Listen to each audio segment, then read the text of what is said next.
Bendiciones, amados y amados en el Señor. Les habla su pequeño hermano y amigo, el pequeño pastor misionero Andrés, de Cuba, de la provincia de La Tuna, con la Iglesia Bíblica del Nazareno, del Evangelio del Reino.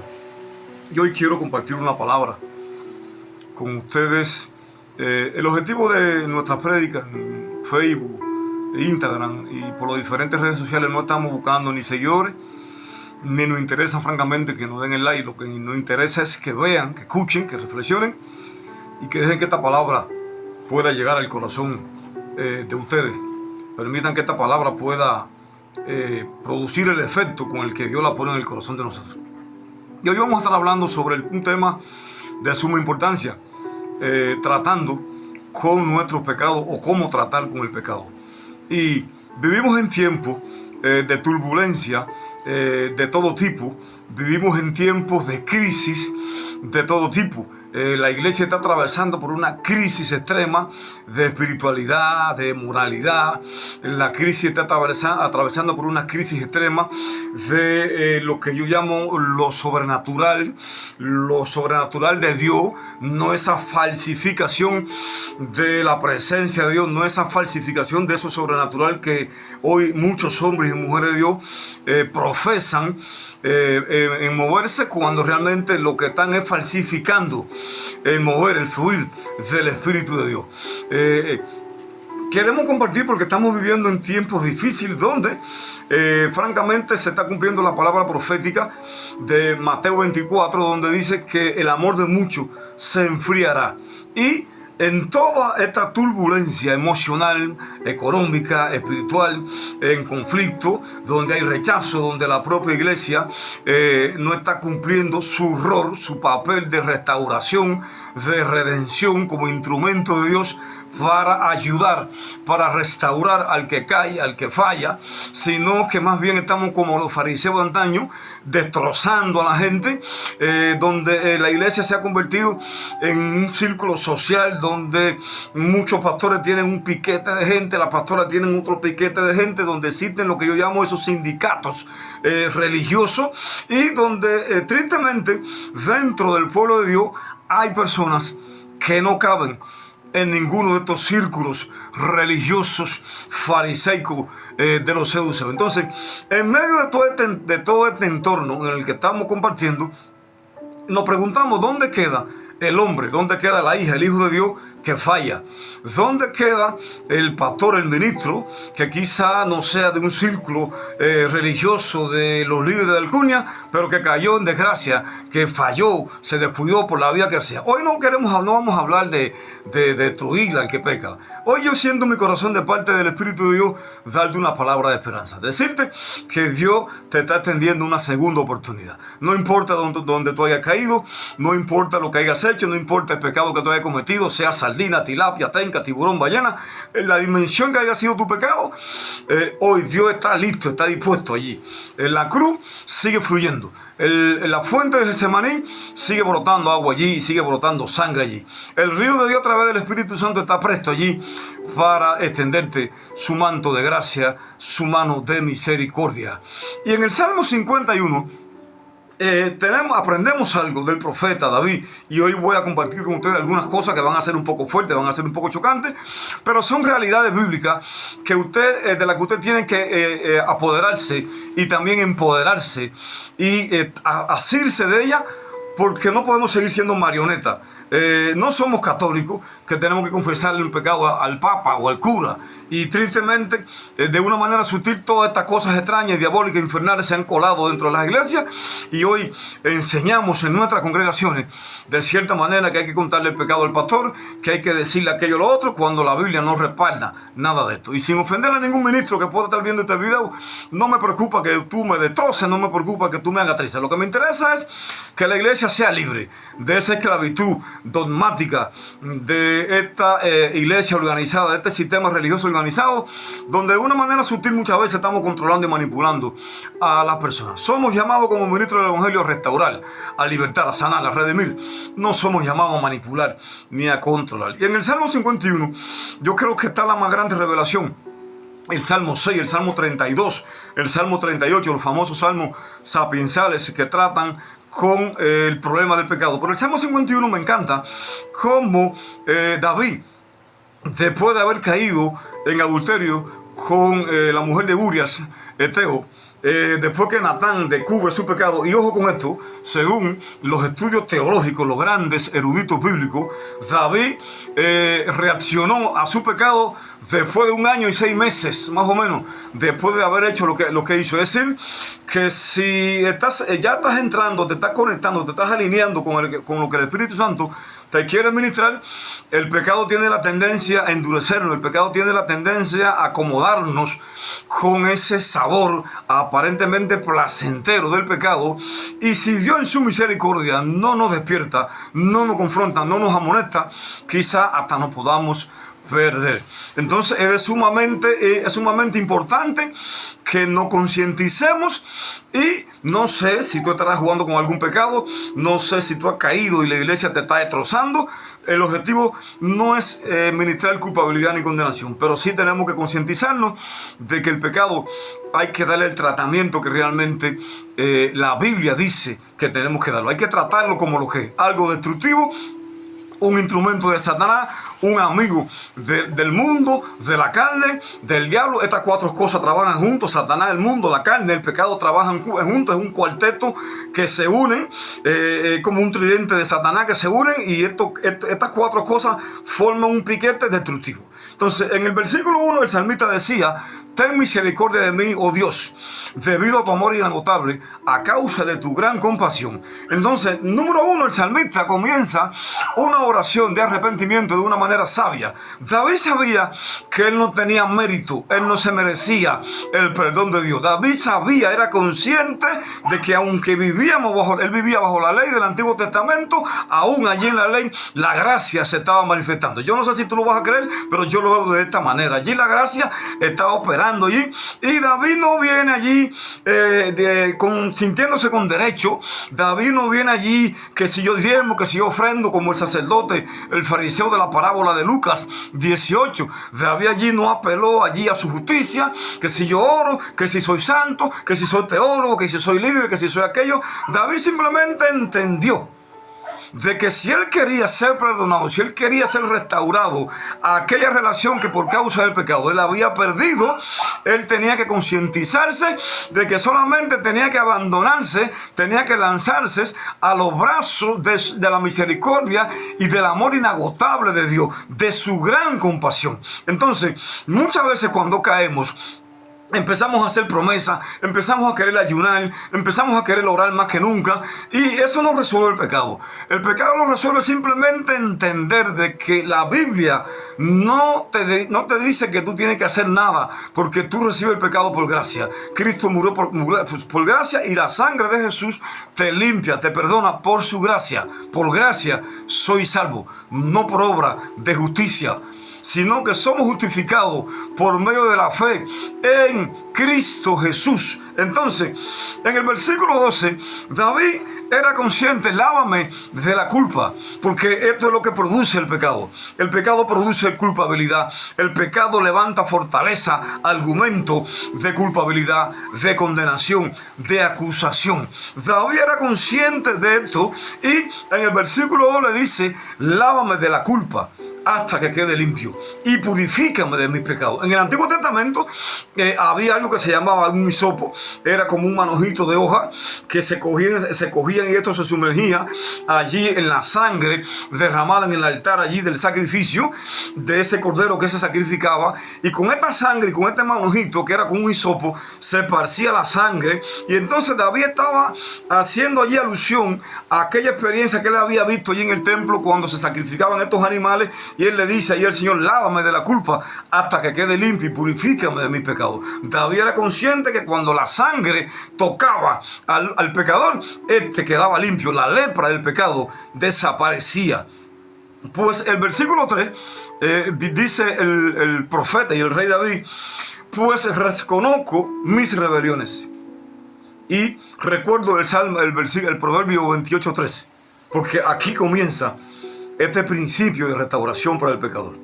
Notamos que Dios no le tira en cuenta a nadie sus pecados. Dios no es como nosotros que vivimos sacando en cara que si tú pecaste, que disciplina, que si aquello, que si lo otro, y no estoy en contra, y no estoy diciendo que no se ponga disciplina, sino es la manera en la que debemos de restaurar nuestra relación con Dios, cómo debemos encarar el pecado. Y en el versículo 3 dice, David decía, pues reconozco mis rebeliones. Es decir, no podemos pecar contra Dios. Y no podemos querer ser restaurados a una relación con Dios que perdimos a causa del pecado sin antes reconocer el pecado. El primer paso para la restauración del pecador es reconocer nuestro pecado. Segundo paso es confesar nuestro pecado y el tercer paso es apartarnos del pecado. Proverbio 28:13 dice lo siguiente: al que confiesa, al que reconoce su pecado, lo confiesa y se aparta, alcanzará misericordia. Y hay un pasaje en Mateo que dice que si 7 veces cayera el justo, 7 veces Jehová le levantará. David no va allí buscando un culpable. David no culpa a la esposa, David no culpa a la sociedad, David no culpa al pastor, David no culpa al vecino, David no culpa a un hermano. Pues reconozco mis rebeliones. Mis rebeliones. Yo soy la causa de mi desgracia. Yo soy la causa de mi problema. Yo soy la causa de la destrucción de mi hogar. Yo soy la causa de mi miseria. Yo soy la causa de mi dolor, de mi sufrimiento. Nadie es el culpable, Señor. Yo reconozco mis rebeliones. Yo no sé usted, yo siempre uso la frase en mis oraciones: Señor, mírame a los ojos. Yo reconozco tal cosa. Y me parece ver a David diciéndole al Señor: mírame a los ojos, Padre, yo no culpo a nadie, yo no culpo a Israel, yo no culpo ni siquiera a esta mujer con la que el diablo me hizo pecar. Yo no culpo a nadie, yo fui el que decidí, porque al fin y al cabo Satanás no te pone un cuchillo en el cuello y te obliga a pecar. Siempre Dios nos da ese derecho de escoger, de decidir, ceder al mundo, a la carne, al pecado, al diablo, o también ceder al deseo del espíritu. La carne y el espíritu luchan entre sí para que no hagáis lo que quisierais. Entonces, en el versículo 4, ojo con esto: contra ti y solo contra ti he pecado. Y quiero detenerme aquí por un momento. Contra ti y solo contra ti he pecado. Ya voy a cumplir 35 años profesando la vida cristiana. Y he visto cada desastre en iglesias en este punto. Cuando un hermano cae en desgracia, cuando una hermana cae en desgracia, cuando un pastor cae en desgracia. He sido testigo de este tipo de actitudes. Porque tú ofendiste, me ofendiste a mí como pastor. Me ofendiste a mí como presidente o superintendente de la obra. Ofendiste a la iglesia. Ofendiste a la institución. Pero nunca he escuchado, apenas pocas veces he escuchado: ofendiste a Dios, pecaste contra Dios. Y sutilmente estamos como la iglesia católica. Lo único que necesitamos es hacer allí en las iglesias evangélicas un confesionario allí donde el pastor se encontra de la parte de atrás y el pecador, el transgresor, vaya allí a pedirle perdón allí: yo pequé, aquello, lo otro. Y que el pastor entonces le ponga allí todo su sacrificio de que date no sé cuánta cosa, que lee no sé cuánta Ave María, que no sé qué cosa, que el rosario. Sutilmente, muchas iglesias evangélicas están en esta condición. Ahora, miren lo que dice David: contra ti y solo contra ti he pecado. He hecho lo malo delante de tus ojos. David era consciente, a David no le interesaba la opinión de la iglesia, a David no le interesaba la institución, la denominación de Israel, ni le interesaba el consejo de la directiva de Israel, ni le interesaba nada de Israel. Y David era consciente de que su problema lo tenía que resolver con Dios, porque era contra Dios quien había pecado. Y nosotros tenemos que aprender como hijos de Dios que yo no peco contra el superintendente, ni contra la denominación, yo no peco contra nadie. Mi pecado ofende a quien, a Dios. Por encima de todo, yo tengo que entender, concientizarme de que mi pecado va contra Dios. Muchas veces no buscamos el favor de Dios, ni siquiera reconocemos que pecamos contra Dios y estamos buscando el perdón del pastor, de la institución, de la denominación. Y tristemente Dios tiene que dejarnos, Dios tiene que apartarse a un lado y dejar que el pecado nos destruya. ¿Por qué? Porque tenemos un enfoque bíblico pésimo. Hemos sido atrapados por un analfabetismo bíblico. El Salmo 51 y otros salmos sapienciales nos enseñan, es contra Jehová que pecamos. Yo no tengo que pedirle perdón en un sentido, no me malinterprete. No es que no se le pida perdón a la iglesia. No. Primero que todo, yo tengo que concientizarme, porque muchas veces la iglesia no nos perdona, pero el perdón de Dios es el que yo necesito. Y aunque la iglesia no me perdona, aunque el pastor no me perdone, aunque el superintendente o la directiva de la obra o lo que sea no me perdonen, si Dios me perdona, tengo esperanza de recuperar lo perdido. Si Dios me perdona, puedo ser restituido en muchas de las cosas que el pecado nos roba. Entonces tú tienes que decidirte. Yo no sé en qué condición tú te encuentras, yo no sé qué es perdón el que tú estás buscando, pero hoy el Espíritu de Dios te está diciendo: yo estoy presto para perdonarte, yo estoy presto para tenderte la mano, yo estoy presto para seguir caminando contigo, yo estoy presto para introducirte en esa nueva Canaán, en esa nueva Jerusalén. Yo estoy presto para entregarte la llave de tu casa, de tu habitación celestial. Solamente reconoce contra quién tú has pecado. Deja de buscar el perdón del hombre, deja de buscar la aprobación del hombre, deja de buscar la atención del hombre y entiende que Dios está deseoso, anhelando darte su favor, darte su perdón, extenderte su manto de gracia.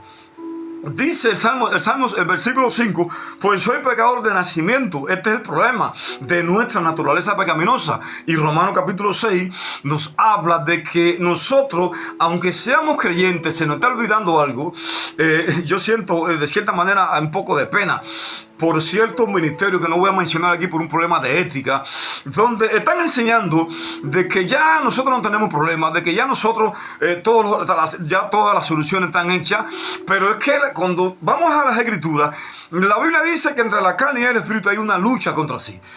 Primera de Pedro capítulo 2 verso 11 dice: amados, os ruego por la misericordia de Dios que nos atengamos contra todo deseo carnal que batallan contra nuestra alma. El diablo anda como un león rugiente buscando a quien devorar. Primera de Pedro capítulo 5 verso 8. Y constantemente hay suficientes pasajes en las Escrituras, respaldo bíblico, de que la vida cristiana no es un picnic.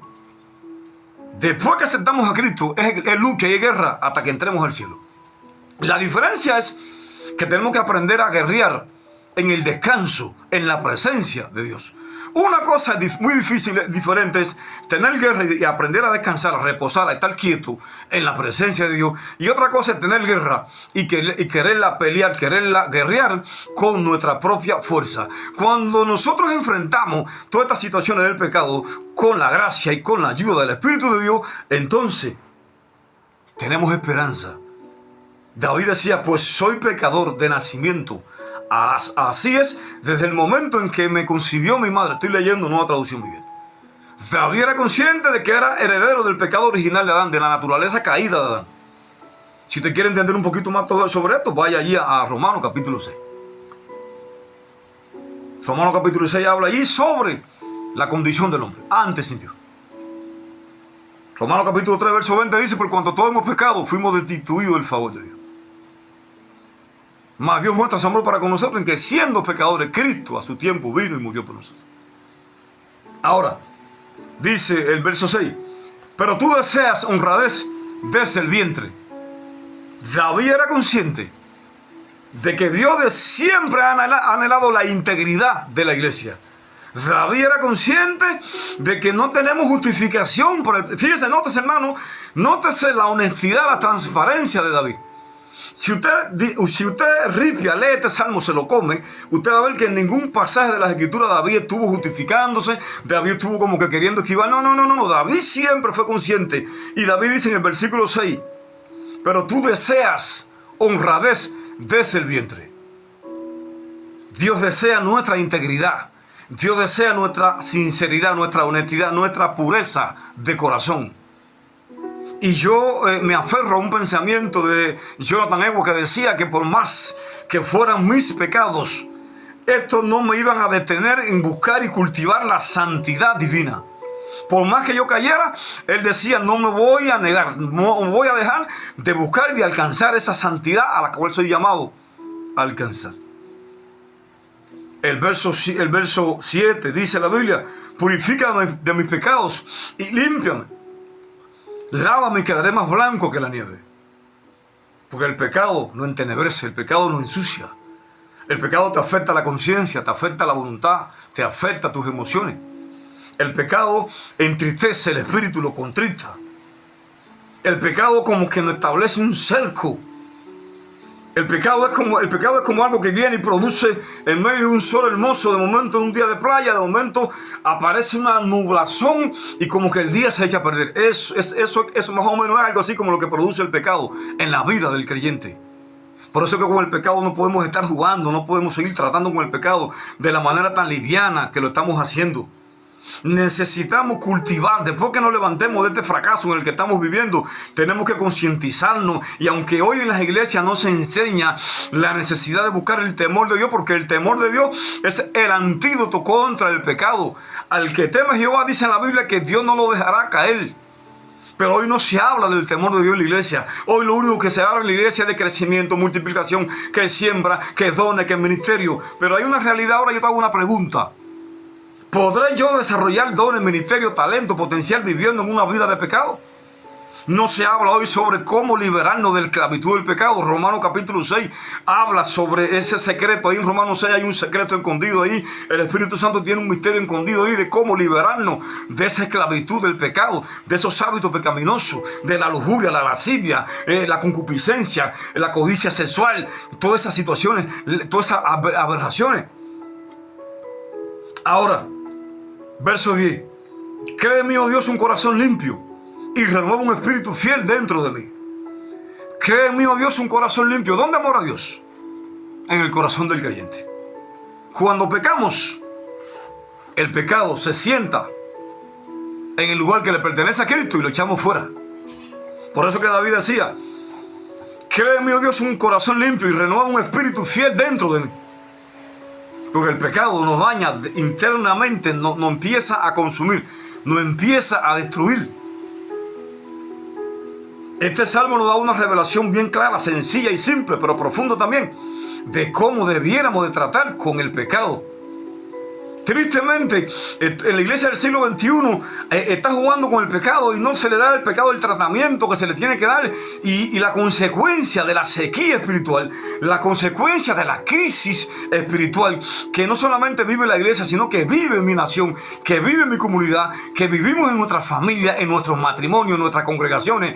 La sequía espiritual, la escasez de presencia que viven hoy muchos líderes de diferentes instituciones en este país, que se la dan de ungido, pero en el fondo están vacíos. Son como nubes sin agua, son como cielos sin estrellas, son como árbol sin raíces y sin frutos, porque esa es la realidad de muchos ministerios apostólicos, de liderazgo, de posiciones de altura. Son nada más que pura teología. No hay nada de presencia, porque donde opera y permanece el pecado, no se manifiesta lo sobrenatural de Dios. Y lo que somos es falsificadores de unción, de gloria, de presencia. Hablamos de algo que nosotros francamente no estamos experimentando. ¿A causa de qué cosa? Del pecado, todo tipo de pecado: adulterio, fornicación, mentira, injusticia, religiosidad, orgullo, soberbia, y por ahí por allá cualquier cantidad de pecado.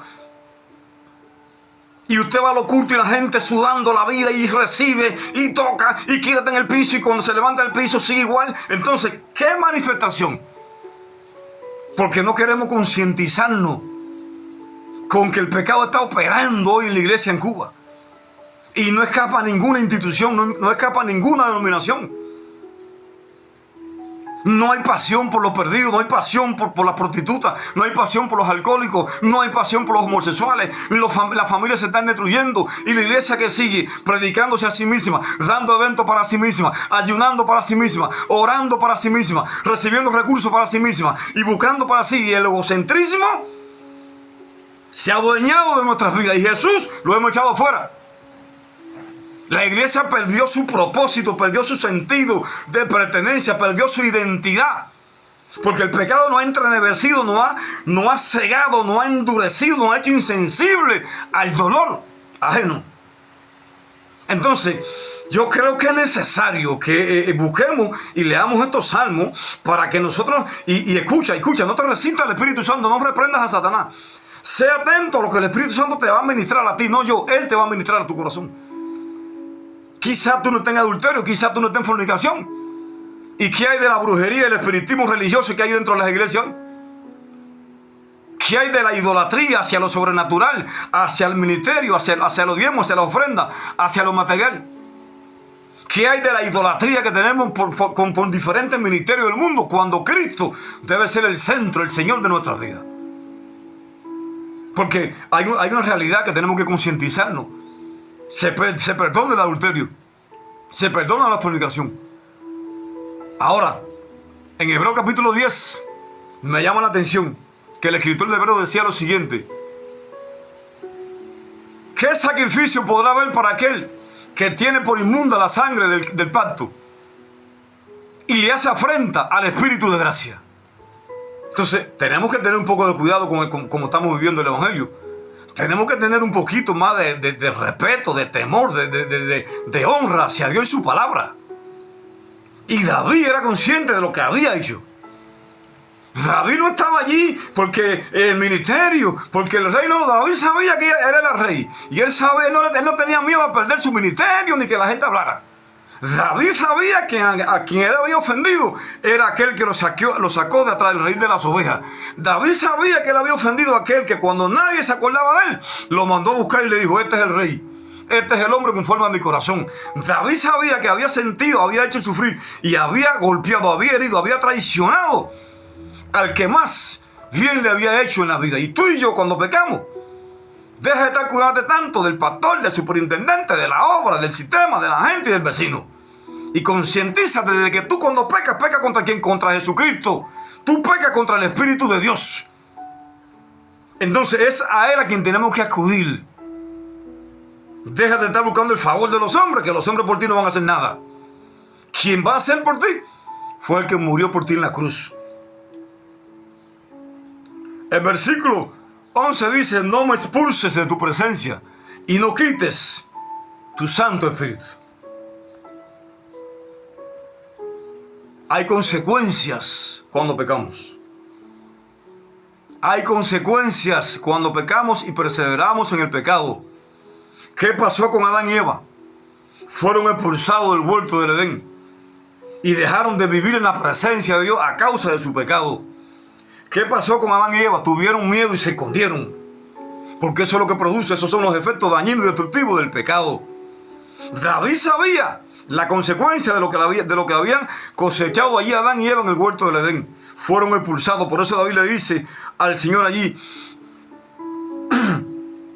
no me expulses de tu presencia y no quites tu Santo Espíritu. Porque eso es lo que produce el pecado. Cuando tú y yo pecamos, automáticamente somos expulsados de la presencia de Dios. La iglesia, porque vivimos el nuevo pacto, una mala y falsa interpretación del nuevo pacto, porque el nuevo pacto es un desorden, porque el nuevo pacto se puede tomar como nos da la gana, porque el nuevo pacto, porque es por gracia, y como es gracia, yo puedo vivir como me dé la gana, y puedo hacer lo que me dé la gana, y Dios entiende, y Dios no entiende. Dice Hebreo que Dios comprende nuestras debilidades, no comprende que vivamos el pecado. Analicemos cómo estamos interpretando las Escrituras. Ahora, David sabía que lo más fatal para un hijo de Dios era ser expulsado de su presencia y que se le quitara el Espíritu de Dios. Y usted se está preocupando por perder el favor del pastor, por perder el favor de la obra, por perder el favor de los hermanos. Y hay tres cosas por las que tiene que preocuparte. Número uno, que seas expulsado de la presencia del Padre. Número dos, que el Espíritu Santo se aparte de ti. Número tres, que tu salvación está en juego y es personal. Y hombres de Dios que conocen las Escrituras buscando el favor de los hombres. Pero el Salmo 51, David no se preocupó. Aquí en este Salmo no aparece una opinión de David interesándose por la opinión de afuera. Él se concentró en la persona de aquel que él sabía, a quien le había ofendido y que sabía que él te lo podía volver a restaurar. David no entra en este Salmo allí a la presencia de Dios: Señor, no me quite el reinado, no me quite el ministerio, no me quite los recursos, no me quite las relaciones con los extranjeros. No.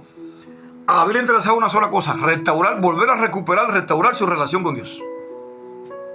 Porque esto es lo que hace el pecado: rompe, separa al hombre de Dios. Y si yo soy separado de Dios, ¿de qué me sirve tener ministerio? ¿De qué me sirve tener una mega iglesia? ¿De qué me sirve tener grupo extranjero? ¿De qué me sirve tener carro? ¿De qué me sirve ser famoso? ¿De qué me sirve que me den tener 1 millón de seguidores? ¿Que me den 10.000 millones de likes? ¿De qué me sirve todo eso sin Dios y sin el Espíritu Santo? Y así hay una pila de ministros ministrando, y hace rato como Sansón que Dios lo abandonó. ¿Por qué? Porque la arrogancia lo está matando. El orgullo. El que dirán. ¿Qué dirá la gente? A mí qué me importa lo que diga la gente. A mí me interesa lo que diga Dios. Y Dios lo que está diciendo es: yo estoy presto para perdonarte. Si reconoces y te apartas, yo te extiendo una segunda oportunidad. El verso 15 dice: desata mis labios. El pecado te cierra la boca. Porque es el propósito de Satanás. A Satanás no le cuadra que tú estés cantando tanto como tú cantas en tu casa, que tú estés gritando, alabando y constantemente feliz y contento. El diablo quiere verte triste y por consiguiente él te hace pecar ¿para qué? Para cerrarte la boca. Donde no hay alabanza, el Espíritu Santo se ahuyenta. Donde no hay adoración, no hay presencia. Y cuando él te hace pecar es para cerrarte la boca. Ojo con eso. Por eso dice el salmista: desata mis labios. Porque el pecado parece que se lo había cosido. Le había cosido la boca a David. El salmista, el cantor de Israel, ahora le está diciendo al Señor: desata mis labios, oh Señor, para que mi boca pueda alabarte. Porque es el propósito. El diablo le molesta, hermano, que tú le alabas, que tú estés alabando a Dios 24 del día. Te está bañando, gloria a Dios, te está cocinando, gloria a Dios, te está molestando y está dando la alabanza a Dios. Con estos tipos de creyentes, estos tipos de discípulos, estos tipos de pastores, para Satanás son un problema. Ahora viene el verso 16 y 17, termino. Tú no deseas sacrificios. Y aquí hay un punto muy importante. Hermano, cuando pecamos, Dios no nos está pidiendo ayuno. Cuando pecamos, tú no tienes que hacer ayuno, tú no tienes que hacer promesas. Cuando pecamos, tú no tienes que diezmar más que nunca. Cuando pecamos, tú no tienes que hacer compromiso, que voy a ir a la iglesia. No, hermano, no. Tú no eres católico, somos evangélicos. Cuando pecamos, tú no tienes que ir al Cristo a Santiago de Cuba, ni darte con una soga por la espalda, ni recitar 20.000 Ave María, ni caminar de rodillas a la mezquita de Santiago de Cuba, no sé. No, es sencillo. De hecho, pecamos, y escucha, Él no se va tan lejos. Escúchame bien, mírame a los ojos. Cuando pecamos, escucha, Él no se va tan lejos, Él se queda por un rinconcito por ahí, con la esperanza de que tú lo llames, de que tú reconozcas, porque Él es lo que está deseoso de regresar, a habitar su lugar, su trono. Y David era consciente de esto. Tú no deseas sacrificios. Ahora yo me hago una pregunta: si estamos hablando del Antiguo Testamento, y allí era sacrificio, allí era la ley, y cómo dice David que tú no deseas sacrificio. Mire, hermano, mire cómo David se había adelantado allá a lo que iba a acontecer en el Calvario, el nuevo pacto. David se metió en el nuevo pacto, en el Espíritu. Porque David sabía que esos sacrificios, este hombre era tremendo, David sabía que esos sacrificios no resolvían el problema del hombre, era algo simbólico. Él sabía que esto no era la solución. Y David le dice: no deseas sacrificio, de lo contrario, te ofrecería uno, yo soy el rey. Tampoco quieres una ofrenda quemada. Verso 17. El sacrificio que sí deseas es un espíritu, y aquí la palabra espíritu aparece con E minúscula. Aquí no se refiere al Espíritu Santo, se refiere al espíritu humano. El mismo espíritu que David dice más arriba en otro versículo: renueva un espíritu recto y fiel dentro de mí, porque el pecado daña mi espíritu, y mi espíritu es la fuente de revelación y de conexión con el cielo, con lo divino, con lo sobrenatural. Cuando el pecado contamina, afecta a mi espíritu, no tengo una fuente de conexión con el cielo. El sacrificio que sí deseas es un espíritu quebrantado, al corazón contrito y humillado. No despreciarás tú, oh Dios. Esta versión dice: tú no rechazarás un corazón arrepentido y quebrantado, oh Dios.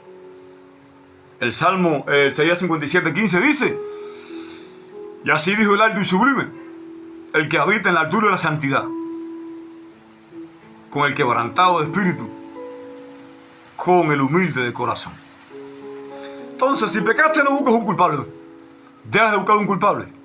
Y aunque alguien te haya servido de tropiezo, tú fuiste el que decidiste hacer lo que no tenía que hacer. Vete a un rincón.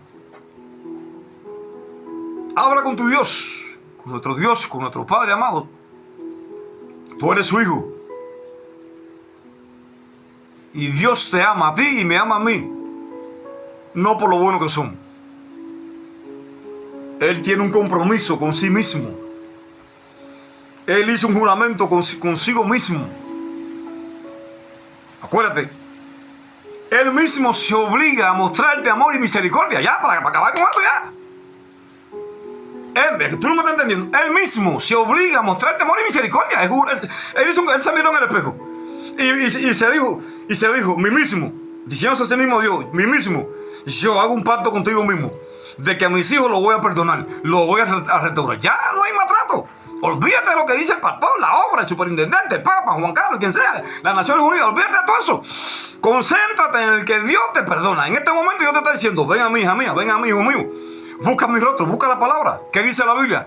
¿A quién le vas a creer? ¿Lo que establece en esta religión organizada? ¿O vas a creer lo que yo establecí en mi palabra? El Salmo 107, versículos 20 dice, y Él envió su palabra y lo liberó y lo sanó y lo sacó de sus prisiones. Vuelvo a repetírtelo. El Salmo 107, versículo 20 dice, y Él envió su palabra y lo liberó y lo sanó y lo sacó de sus prisiones. Hoy Él quiere sacarte de esa prisión del pecado. Hoy Él quiere sacarte de la prisión de la tristeza. Hoy Él quiere sanar tu corazón dañado, herido. Hoy Él quiere liberarte de la culpabilidad, la condenación, la acusación. Yo quiero orar por ti un momento. Padre, te alabamos y te bendecimos. Te ruego, Dios, que ahí donde estén viendo este video, donde esté llegando esta palabra, tú conoces, Espíritu Santo, allí donde hay necesidad de ella. Yo sé lo que es caer, Señor. Yo sé lo que es fallar. Yo sé lo que es que te dejen solo, que te abandonen, que te acusen. Yo sé lo que es ver dedos acusatorios. Yo sé lo que es, Señor, que cojan el pecado de uno para enmascarar otras cosas peores. Pero también yo sé lo que es el restaurado, libertado, sanado. Espíritu Santo, ve allí, Dios, donde esté esa persona que necesite el perdón tuyo. Y restaura, libera, sana y saca de las prisiones. Manifiesta tu gracia y tu poder allí, oh Dios. Y permite que esta palabra simple y sencilla, Dios, pueda, Dios, aunque sea una persona, a una persona que tú le puedas ministrar, oh Dios, restauración, liberación, sanidad. A una persona que tú puedas volver a poner en el carril del Evangelio y guiarlo hacia la eternidad contigo. Para mí será suficiente, Dios. Gracias, Dios, por tu palabra. En el nombre de Jesús. Amén. Bendiciones. Te saluda tu amigo hermano, el pequeño pastor misionero Andrés, desde la Iglesia Bíblica de Nazareno, el Evangelio del Reino. Te deseo lo mejor de Dios y recuerda, hay propósito, hay planes con tu vida. No creas ese Evangelio fácil, pero Dios te restaura, Dios te perdona y no peques más. Dios te bendiga, mi mayor deseo.